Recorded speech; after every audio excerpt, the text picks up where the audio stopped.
which is a soft skills, which is a continuation of Dr. Banerjee sir's previous session, which was 2 days before.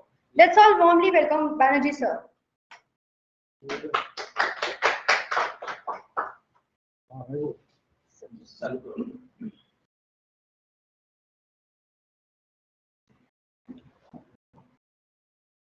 Good afternoon to everyone.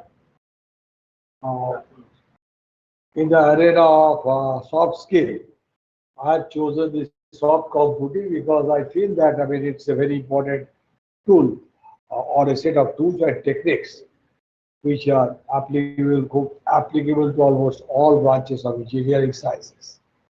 So therefore, whenever we look at any particular problem, we will see that many problems are there which are not solvable by the traditional means. That means that specifically the problems which are where the uncertainties, imprecision, all these things are there, and the complex input-output relationship. Most of the cases you will see that it's not that only the engineering problems will be there. You will see that almost many problems, the day-to-day social problems in the sociological aspect, you will find that the relationship between the human being and the response variables, the behavior, if I say, then they ought to have. Now, that's why we have to make use of such kind of tools. I would say that it's a modern tool, but definitely its modification is continuing, and then we say that these are all modern tools. What I say that initially, whenever I talk about the soft computing, there will be who has introduced this term.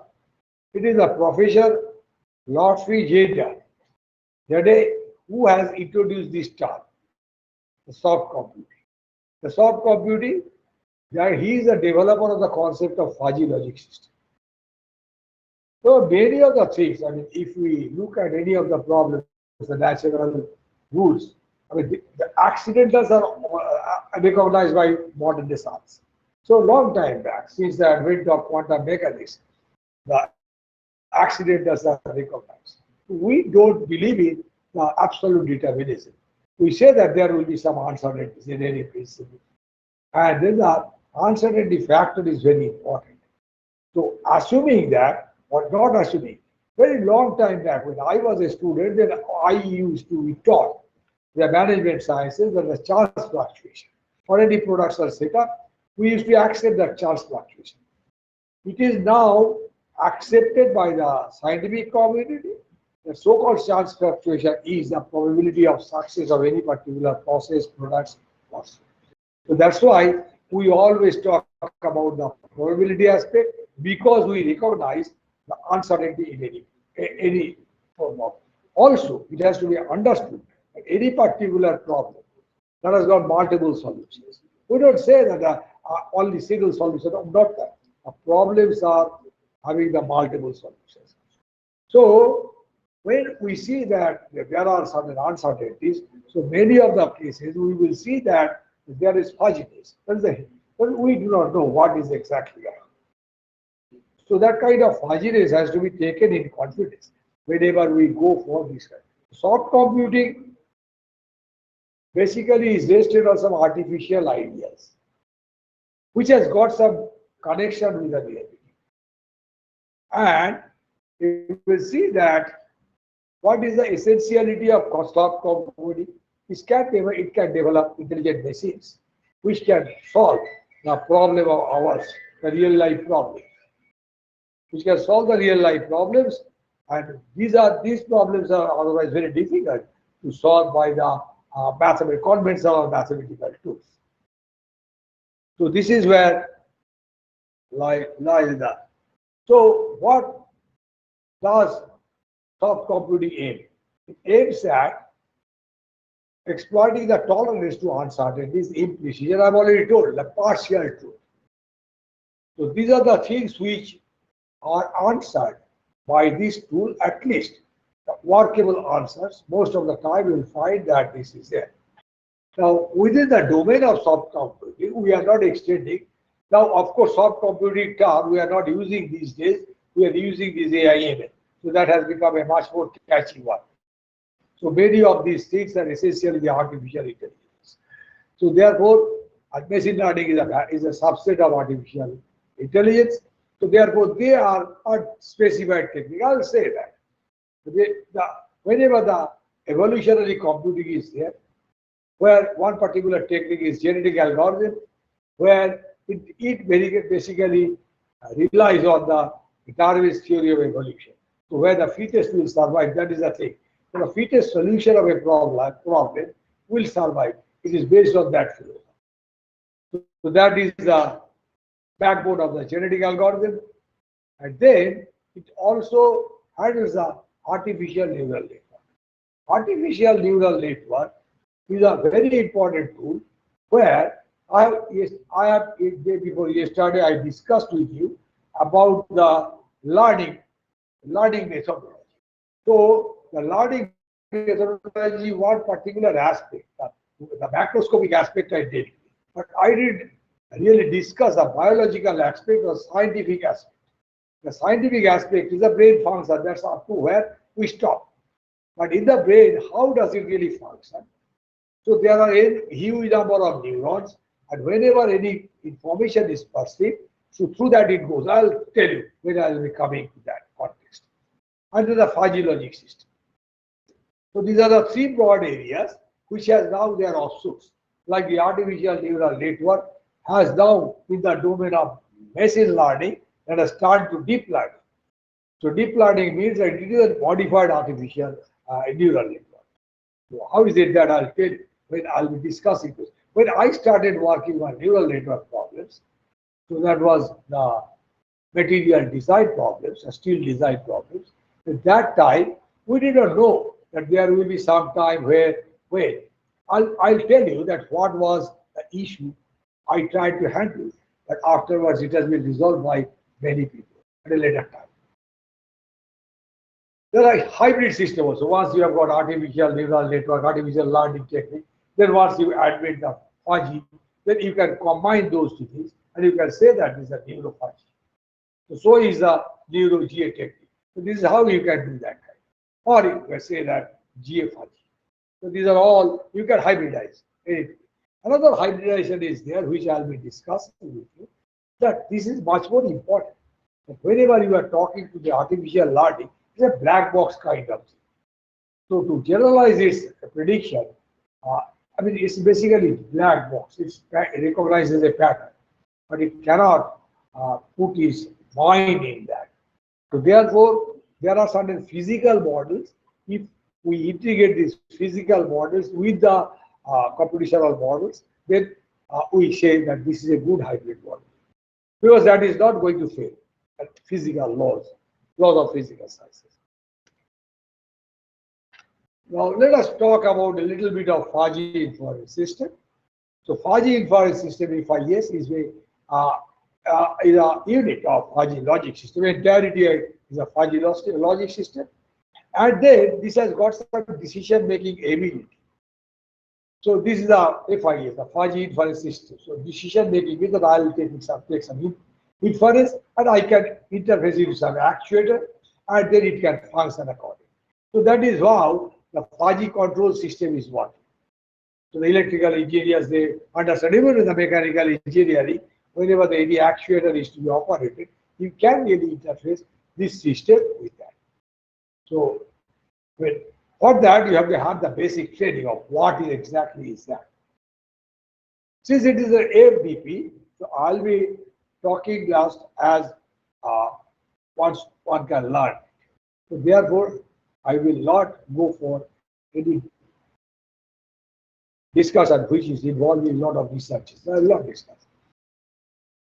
Now, whenever we look at the fuzzy inference system, the first task is that we have to formulate some fuzzy rules. Fuzzy rules is from your observation and admittance of the fuzziness of the system. Fuzzyifying the inputs I mean, whenever I am doing, a computer does not know the linguistic variables. So they simply know something between 0 to 1. So naturally, you have to give some functions, functional relationship. So, and if I say suppose a linear relationship, the XY relationship is linear, but suppose if I say there's a function. So this is a membership function from where the membership token can be determined. So that can also be determined. And then one that is defined by you or me. So therefore it's very simple. And then once the fuzzified inputs we combine, I'll solve my picture. Now, according to the fuzzy rules, then I can establish a, or I can find out a rule string. So on the basis of that rule string, I can combine the rules and the output membership function can be obtained, and I can defuzzify. Once I defuzzify, the real life scenario is disclosed. As I said, that combining the consequences, you will always get some output distribution. I'll show you how do we get that output distribution.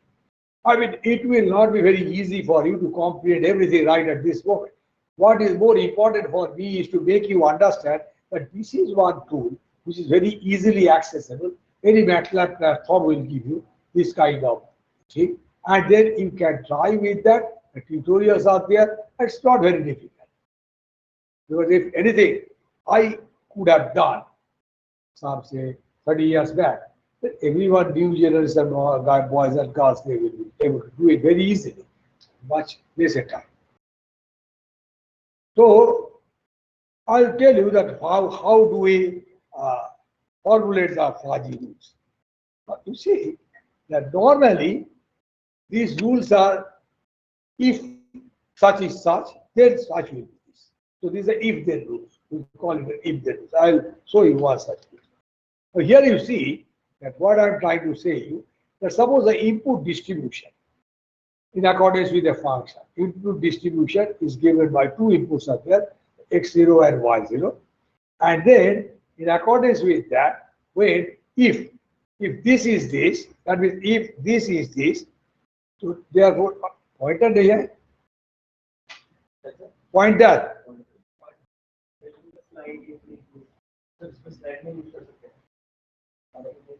छोड़ो आया ना छोड़ो छोड़ो छोड़ो कौन सा वाला ये होता नहीं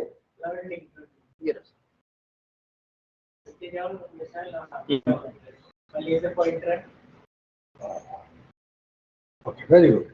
I was not doing it. Thank you very much for this. So you see that if this is the input pattern, this is x0, this is y0, and then I say that this is the general pattern of functional relations, and then I say that if x is such and y is such, this is the and, then the combination will be this. How? This is a rule. I'll say that this is the if x is this, that is this. So this is the rule. In accordance with this distribution function, this is the functional relationship, triangular functions. So triangular function I can choose from that software, and then I find that this is if x is this and y is this, y is this, then the rule strength will be this, and if the rule strength is this, the output will be this. So this is one particular case. The second case is that if x is this, y is this, then the minimum will of course be the rule strength, and then rule strength will be this, and this will be the output. Now if I combine these two outputs, what will happen? You know the simple graphical things. This, once it comes down, again it will be that particular part, and then this will be this. So this is the combination of that. Once you defuzzify it, then you will be getting the crisp value. So as I said that the decision making is the job of the fuzzy rules, so that it can classify the inputs and controlling an output. So fuzzy rules like this: if input 1 is a membership function, suppose input 1 has got a membership function 1. Whatever is the functional relation, you give it. Triangular function. And or input 2 is a membership function 2. So let us say that it is also triangular. You could say one triangular, one rectangular. So you could say it, but I have shown you the only the triangular. The and or, these are two options. If x is this and, or x is this, or y is this. Then output n number of options. Output n is the output membership function n. N is a generalized term. If for 1, it is n is equal to 1. If for 2, n is equal to 2. For example, one can make a rule that says that if temperature is high and humidity is high, then the room is on. Then the room is on. And then how much hot is there, that who will tell? That the membership function will tell. And who will determine the membership function? The membership, who will determine the membership token? The membership function will determine from the law. If I say that temperature is high, if I set a limit that y is equal to mx plus c, and if y is this and x is the separation, or what is that? Humidity. Then if I say that x is this, rule, the function, and then x is this, I can specify x1, x2, x3, and then that is there, then y will be automatically this, and the combination of x and y will be that, what I do. The degree of hotness or in the room can be obtained. So therefore, what is our function, whatever I discussed, that is to map the inputs from a set of sensors. That means ultimately the job is that I have to sense something. Maybe you are saying that is my sensing. Maybe I am seeing a picture. Whatever is there, that I have to sense something. So the input whichever I get from the external world, that has to be mapped like the amplitude of a spectrum. The value is between 0 to 1. How do you get it from value between 0 to 1? The huge number of values are there. It is 35 up to 100. So many options you have given in your loops, and so many cases are there for individual loops. And if that is there, then you have to normalize that data, and it will always come within 0 to 1. This normalizing is very important thing for any kind of computational activity, computational modeling. So what is a normal normalization? Very simple normalization rule is that if you have, suppose a value, token value, say 12, the 6 is a minimum, I told you, the 12 minus 6 divided by 100 was the maximum, 100 minus 6. So you see that this is a fraction. So this is how it will always lie between 0 and 1. So with this you do, and whenever you do for E5, then ultimately you will be getting the say 0.9, 0.8, and you can know very well from the normalization function and what is the actual value. So by that you can do that. So this is what. So this is the type of output distribution I have already shown you. So here again I am showing you that if this is a function, the function. Now this method is called Mamdani's method. I'll show you another method, Sudono's method. So these two methods are available in your MATLAB. So you can very easily know that the Mamdani is a little bit simpler. So you can try with that very easily. If this is a functional relationship, if x is x0 is this, but x is this. So, and then y is this. This is a y, and this y is this. Then the membership, the rule strength is this. So therefore, the ultimate output for this case will be this. Similarly, if x is this, y is this, output strength will be this. Rule strength will be this. So therefore, this will be that. And if you add this and this, it will come like this. So it has got some token value because you know that this is what value. Because you have taken it from 0 to 1. Therefore, you can find out. Now, once again, I am showing you that it is a two-rule Sugano method. So, I will not encourage you to do that. As a beginner, you can very easily do Mamdani's method. But you can do. I don't mind. So if this is a normal, temperature is normal, pressure is normal, and the degree of applicability is this. Here you can find that if again, the temperature is this, pressure is this, and pressure is and then rule strength will be this. The minimum will be the rule strength, quite obviously, because that will be active. So x2 will be this. Similarly, x1 will be this. And you can find out ADX, generalized x, from here you can get from the lambda, fractional average will be getting.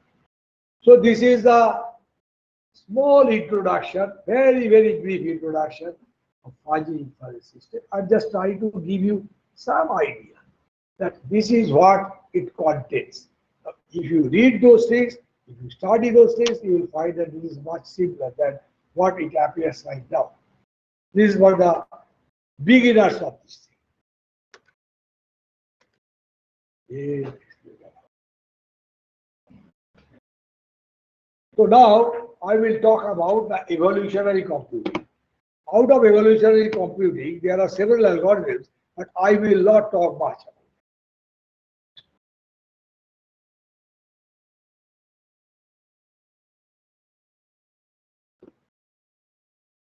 So I'll talk about the genetic algorithm part.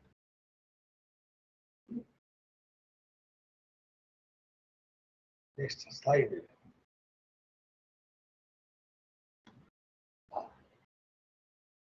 Now, this is a search heuristic, which is inspired by the Charles Darwin's evolutionary theory. What is that? The fittest will survive. Now, what is that fittest in our context? Our fittest is that the optimal solution of any problem we are trying to get. So, how will you get? We will apply this theory. So let us see how do I apply. So the purpose is to find an optimal or near optimal solution in a complex search space. And I have to solve the optimization problem. Many times, the optimization problem is a very important aspect. And the complicated problems, whenever that is there, with the optimization technique is a real trivial issue.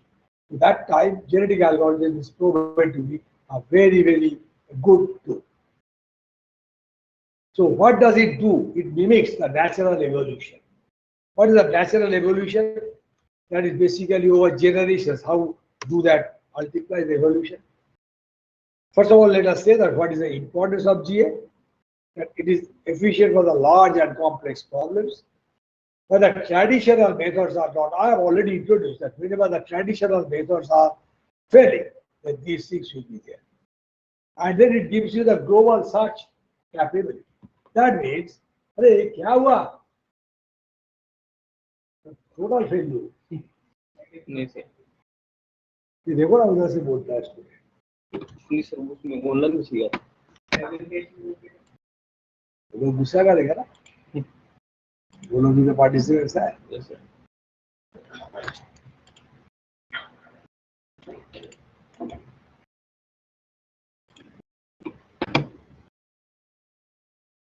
Okay.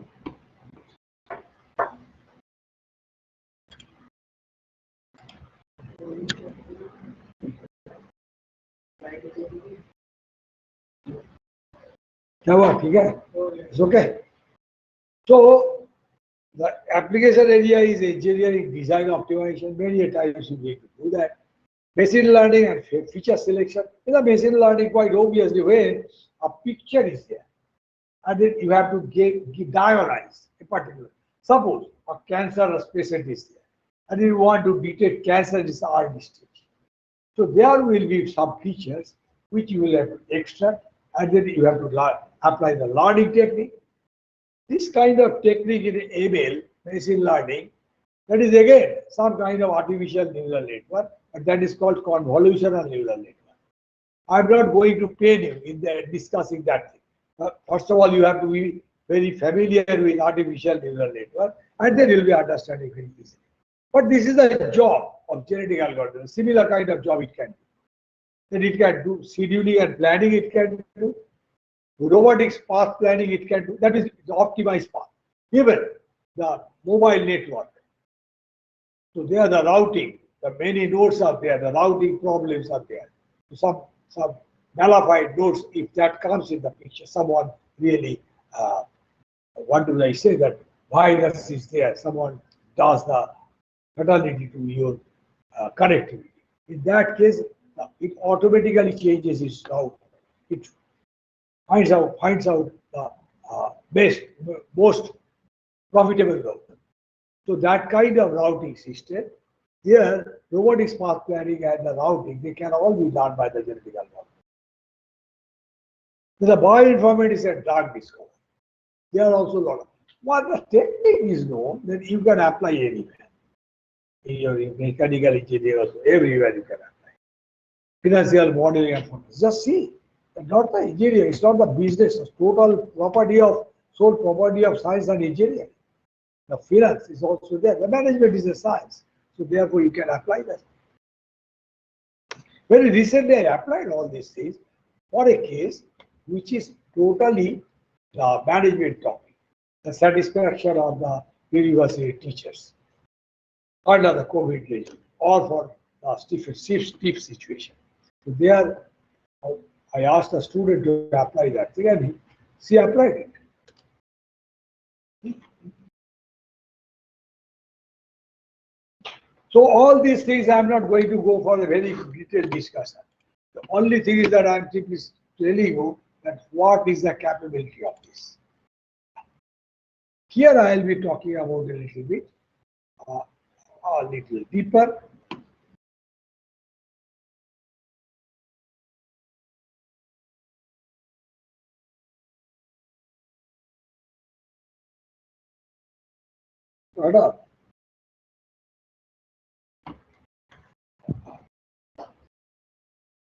Now, in any problem, for that matter, not only engineering problem, it's a social problem, that there are always some input-output relations.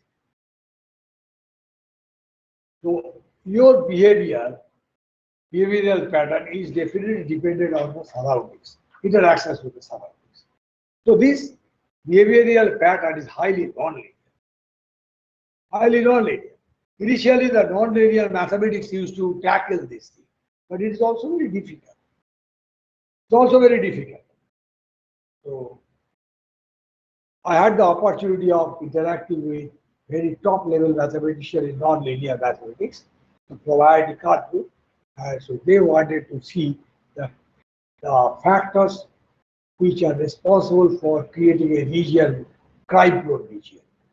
So there the problem was highly nonlinear, so they were not able. But of course, provided they are still there, so they can also. They were quite aged at that time, and I was quite young.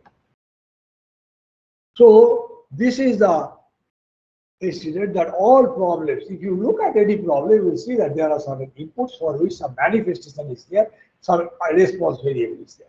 And then most of the time, what about the classical Newtonian laws? So that you can find that something is there linear. But here, the non-linearity is a must. Non-linearity is a must. So this non-linear relationship can map that. But suppose, how do you know that this is a mango leaf? You have to see, someone will show you the mango leaves number of times, 1,000 times, one lakh of times, 100,000 times, and from different trees. And then ultimately your brain finds out, it gets this train that, okay, any other unknown leaf, if you give that person, he will be immediately able to say that this is not a mango leaf or this is not a leaf. But basically, the training has been for the pattern recognition. So the brain also does that. When I told you last year, the learning process, all those things, how did you learn? But I did not talk about the exact mechanism of that. The mechanism is this, that basically your brain is recognizing the pattern. Okay, this pattern, an auditory pattern is also recognized. So that is also possible in today's ML, the natural language processing will also take. So that was inherent to the system, but now we have done the science behind it. So our idea is that we want to map the non-linear relationship between input and output. And any problem you can really see that these are the inputs and then the conventional statistical method will not be able to do it. Because any conventional statistical method will rely on some probability, but it cannot really solve those problems which are highly nonlinear. Suppose some input, a set of inputs are related to a fixed output or it's a tan hyperbolic function. It's not possible to solve those things so easily by the statistical method. Yes, you can try, you can modify, but again you have to invoke such kind of techniques. You know very well, I should not talk about this. The linear regression, quite often it fails to get the non-linear relationship, map the perfect non-linear relationship. So whenever you use the statistical methods, I do not know whether you are familiar with that. The multiple input-output relationships will pose additional difficulties. So if the input, multiple number of inputs are there, multiple number of outputs are there, suppose a material, if you think steel has got a number of elements to comprise of a steel, suppose ASTM 1410, something like that. If that is there, then it has got a specific carbon content, silicon, magnesium, any other alloy element, whatever be. It's not called thing, but you can have alloy states. So therefore, this thing, and then you have to process it. So what Professor Astava initial first lecture told that you have to process it. Not the composition will only take. After processing, you get something. I am not bothering you that you will be getting a microstructure, which will finally dictate what will be the product. Now you find that these are basically the inputs, the process parameters, chemical compositional parameters, and then suppose that determines the mechanical strength, mechanical ductility, all those things they determine. So there is an input-output relationship. Why? When you change the composition, you find that the strength processing remaining same, the strength changes. That means that there are certain input-output relationships, and these are quite complex. Now this can be done by A quite confident. It mimics our learning process.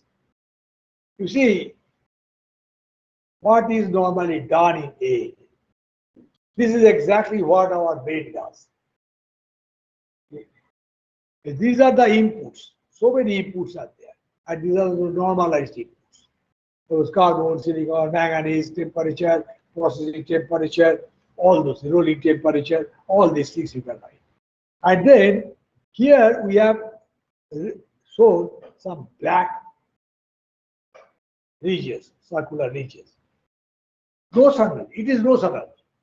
In actual case, it exists. The neurons, whenever the neural system is there, then you will find that in actual cases the nodes are there. Whenever some signal we perceive, that is converted to the electrical signal, and when that signal gets matured, it has to be multiplied by some factor, and then that has to be added by some bias factor. And then when it crosses a threshold value, it will pass on to the next node. So that is how it ultimately goes there, and it is a feedback process. It is a feed forward back propagation process. Number of times, number of iterations the brain does. As I said about the mango leaf, the number of times it sees, that means the same thing is mimicked here. So these are the inputs, and I say that hypothetically these are nodes. So these all are connected here. All inputs are connected to all nodes.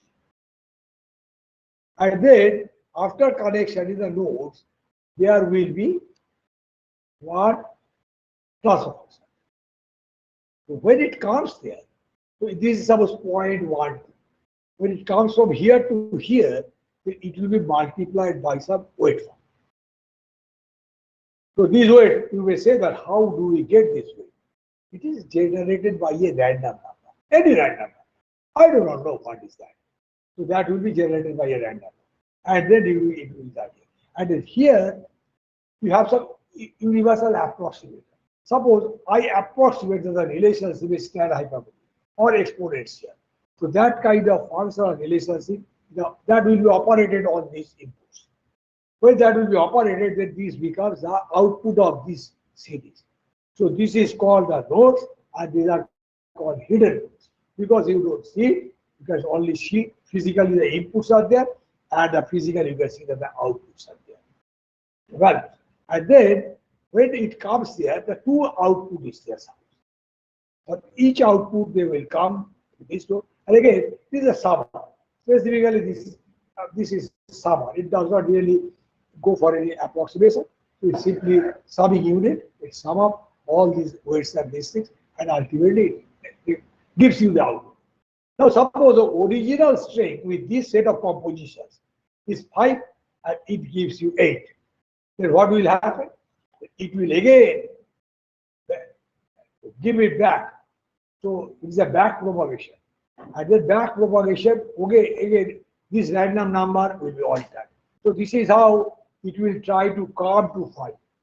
So more, the nearer it will come to 5. At some point, when you find that the errors, the root mean square error is quite small, then we say that this is the position, that is the position of the weights. And immediately if you save it, it will stand. The next day, without saving it, the same structure, same architecture, if you do it, you'll find a different result. The reason is very simple, that the next day, the random number generator will generate a different number to start with. So naturally, you will ultimately find that a different results are coming up. So you can save it there. Otherwise, what you can do initially, we did not know 30 years back. And just we said that kind of tool was not there. So that was a problem. So what we did was that we invoked our own theory. And we said that, okay, you do it for say 100 times. And then you find that there is a band of error. And you take that band as the working band. If that you see, that's typically the description of fatigue state. If you know that the band, because of the variation. So that's what we did. But of course, it's not required these days. In today's software, the data you can very easily get it as a separate option and in the form of equation also you can say. So what are the added variables? The number of iterations it changes. Number of iterations means that the algorithm is a feed-forward back propagation algorithm. So several such algorithms are there. You can also create one algorithm. But once you know about this, so this feed-forward back propagation algorithm, that ultimately its job is to rotate, iterate until the error becomes minimized. So we have to study the output is given in the computer. So this is one option. The number is the number of hidden layers I can have all that. So instead of this, here I show. But you can get another. You can get another. So those days we did not know. We thought that this is a very good theory. Afterwards, it has been standardized for conventional artificial neural network, a single hidden node. And then once you increase the number of hidden nodes, then you call it a deep learning. So nothing more than that. So then you call it a deep learning. Because I'll show you what happens that if I increase the number of nodes. And then the number of neurons in each layer is the number of neurons. I can increase it. Who has told you? This I have selected. So they said I can increase it. I can use the more complexity, introduce more complexity. So that I can do. What is the net result? We may see afterwards. And then I just say that these are the things which you can vary. Topologies. That whether this is coming this way or this is coming that way. So that divergent or convergent, this topology is also important. So the transfer function. Transfer function is a universal approximation. So this is very, very important. This is typically a mathematical problem. I'll show you how many transfer functions are there. MATLAB uses only a few transfer functions. The low-end transfer functions are used for that. But this is job. One of my students, long time back, she was very competent in code writing. So I told her, and then she wrote a universal approximator, and little, I'll show you the hierarchy of that. And then the learning algorithm. What is that learning algorithm which you are using? The general observation is that the training error will be decreased if I increase the number of iterations, because quite obviously it will be learning more and more. And then reported that the two-layer network is better than others. That time it was said. So it's wrong these days, because we should say that in a conventional network, one hidden layer is sufficient. I didn't know I wrote this. I've already told you. Now, another problem is that our problem of science and engineering, that is a general thing, that the accidentals of the probability is not recognized. So it will simply recognize the pattern. So once it recognizes the pattern, that is fixed. But it does not know the behavioral pattern. What is the behavioral pattern?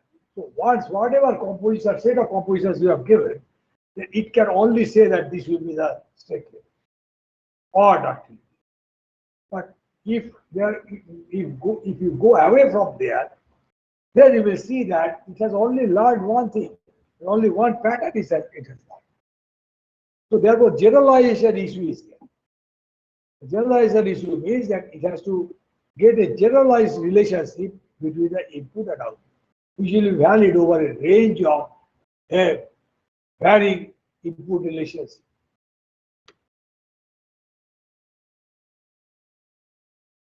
And also, whatever total number of data is available, you divide it. That is also the same technique is being applied for machine learning. The total 100% data, 70% will be using for training, 15% will be using for validation, and 15% for testing. So this is the normal. I have already told you minimization of error is our technique. So overfitting.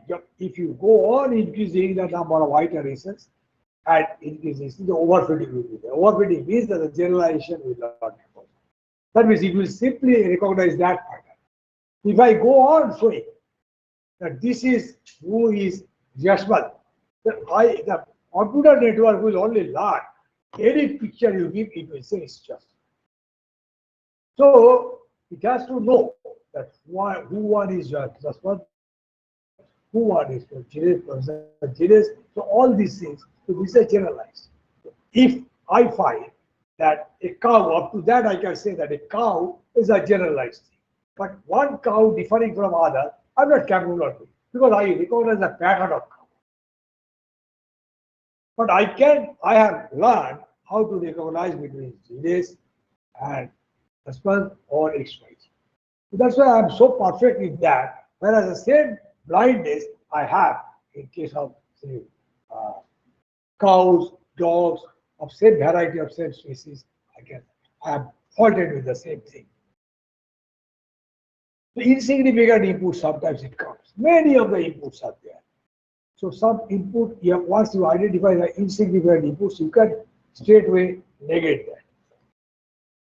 Use of regularization constructs, you will not understand right at this moment once you start with it.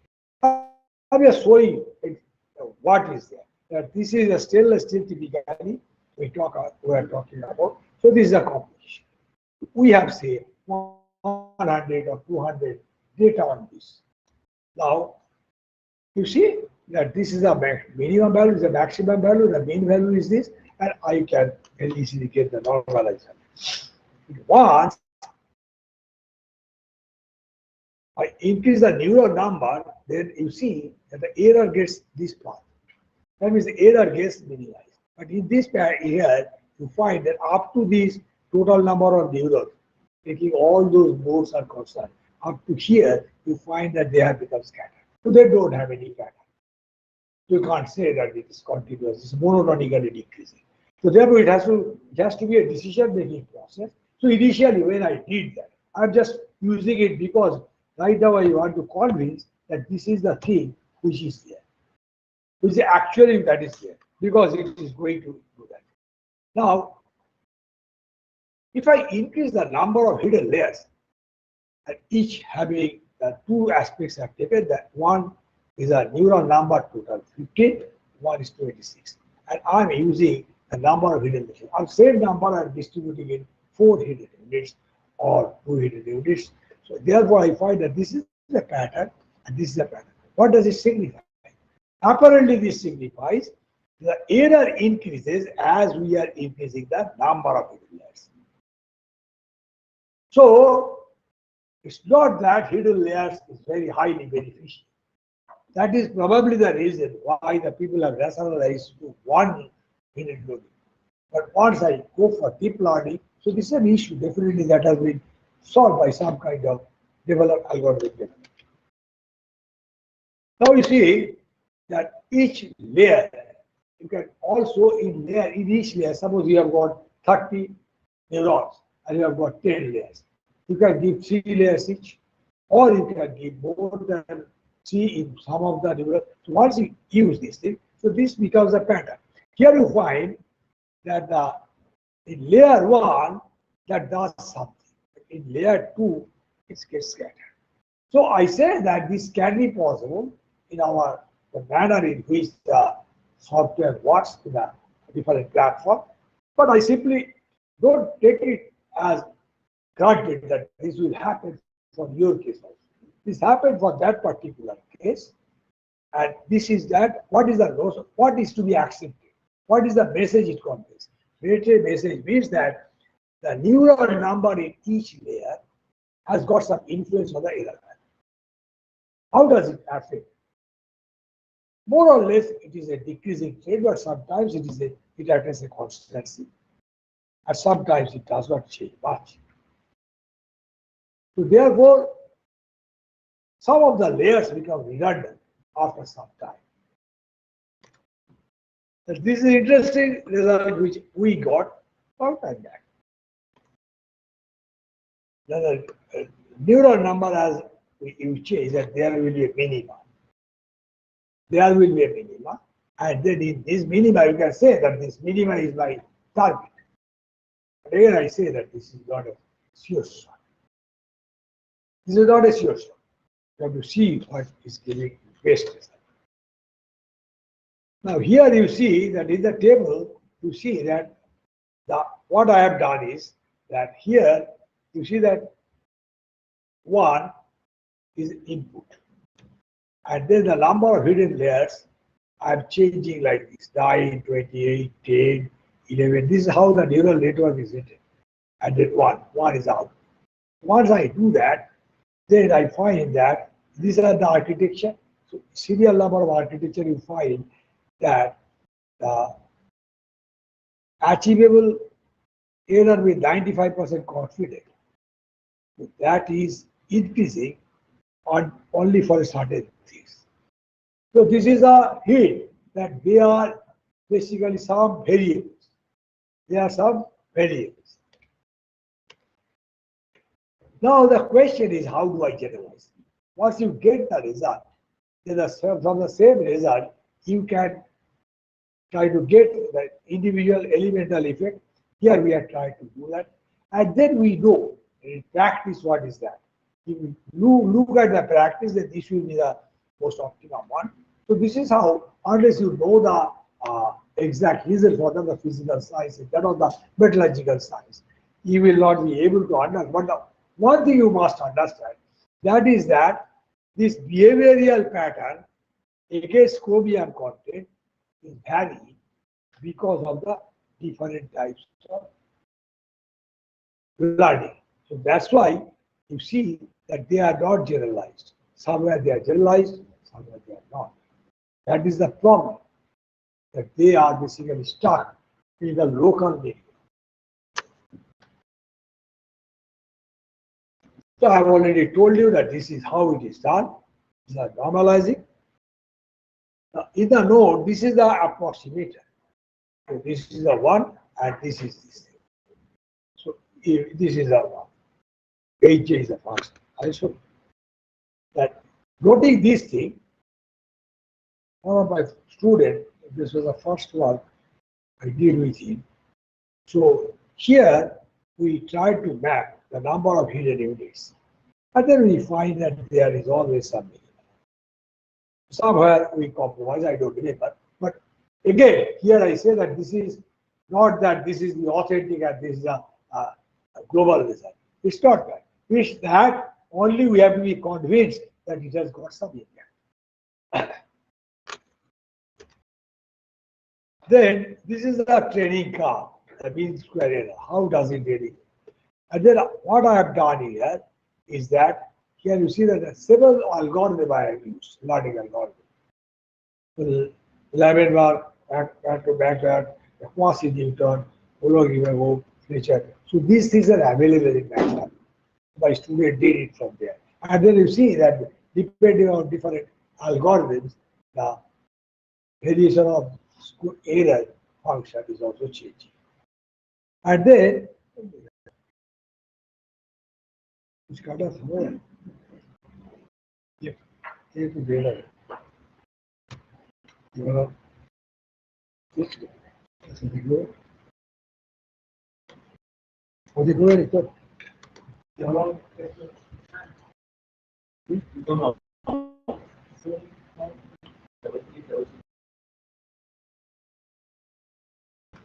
Sure. They have understood. So actually, normal is predicted. So this is our own relationship.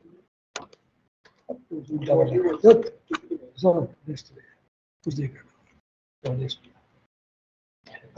You see that this is the variation between the testing error and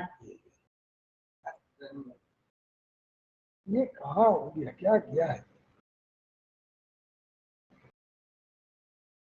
This is important, right?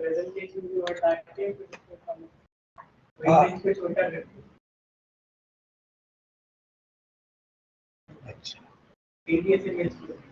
और PS का जुड़े हुए चलो तो इसको चलो चलो देख लीजिए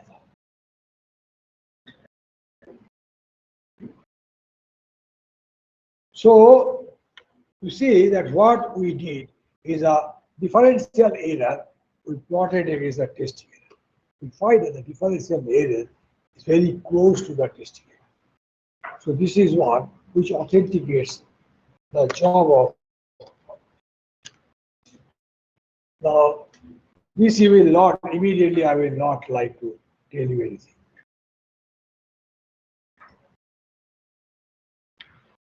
यही हुआ पॉइंटर यही आएगा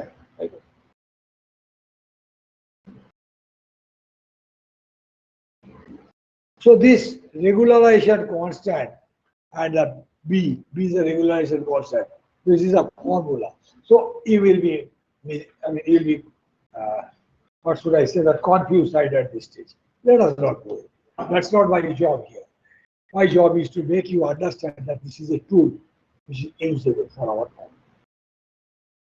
And the n representation is normally given by that. And this is a n input, suppose 10, the number of hidden layer 1, number of neurons, this is how, and this is the number. So this is an example. The 9 means the 9 input. First layer 15 neurons, second 10, third 15, and then 3 layers with the 3 here, subscript, with the 3 hidden layers, and the output is 1. I have already told all this. So this is interesting. What we propounded that basically we wanted to make this ANN a little bit intelligent. How did we do that? That we wait for biased connectivity.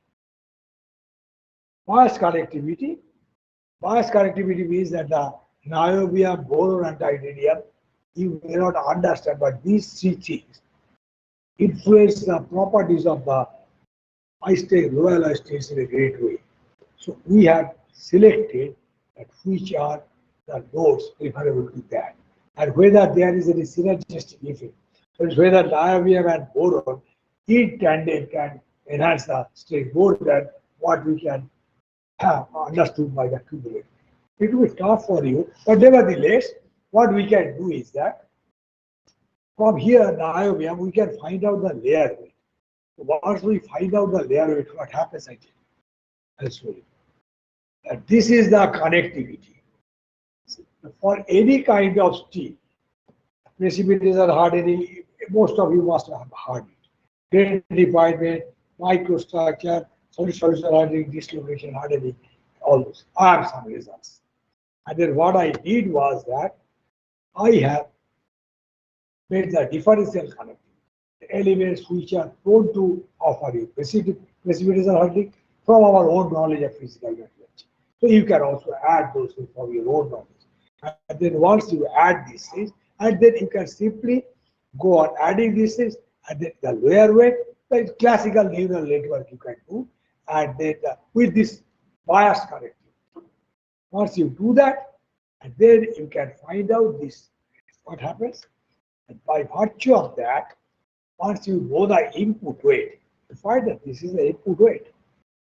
So this is a layer weight, and this is an input weight. Once you do that, then you find that input weights are dependent on the precipitation hardening in this fashion. Whereas a layer weight is like this. Now layer, so therefore, I can make a formula. So this was my transfer function, and then I say that yield strength, dislocation hardening is this. Even but I simply say that the response variables is a complicated function of input variables. So once I do that, individual input variables function on me, not the boron, silicon, or all this. The principle mechanistic. The mechanistic aspect, if I find that these are the mechanism of strengthening, and then by that I find that from here the layer weights I can take. So once I get the final layer weight, so from there, because the next output layer only is summer, nothing has to be done. So individual effects I can do. So by that, I know which one is best, that this is the best for the precipitation hardening. So by that, I can very easily design the steel. So this is possible. Also, the hybrid model I have told you that this is a typical picture of hybrid model, where the physical laws, the internal state variables, the frictional stress, all those things, the recrystallizer behavior, these are coupled with the neural network. So one way the neural network is there, and the other one is the physical. So this model is a very typical model, but this is much more authentic a model. I have already told you that artificial neural network is a black box kind of thing. So therefore, to make it intelligent, the ways I showed you, and then much more effective it will be if I can hybridize it with the actual physical model. So this is a schematic picture. I am not going to strain you by this. And I simply say that the basic philosophy is in the physical model which is existing. You can integrate that model with a typical, which is a typical neural network we have done, and then we somewhere we have embedded the physical models. So this is one thing which is much more perfect, because this is not a black box kind of thing. It is transparent or translucent, you can say. Now this is the hierarchy of the transfer functions. So many transfer functions are there. But these are the easy transfer functions: logistic, sigmoid, Gaussian. So these are all available in your MATLAB.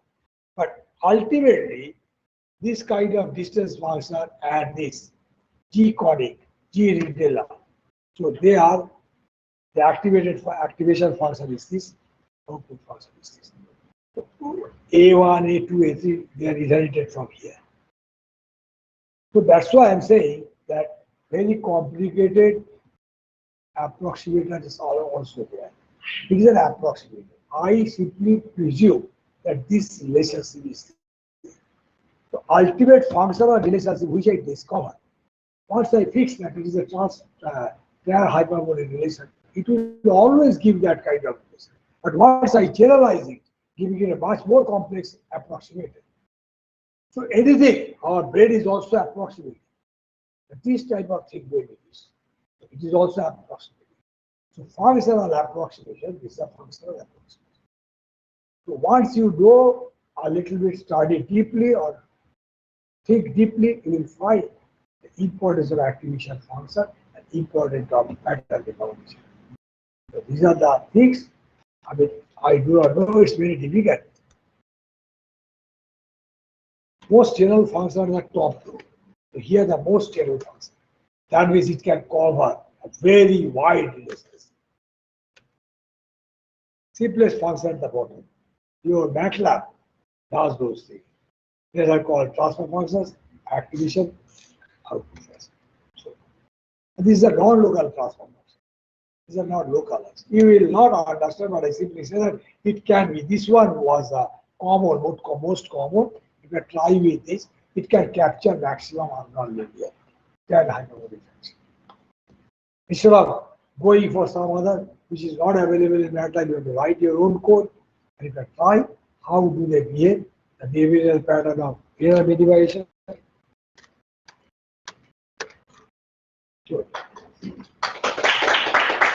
So, I will advise the students, you should start.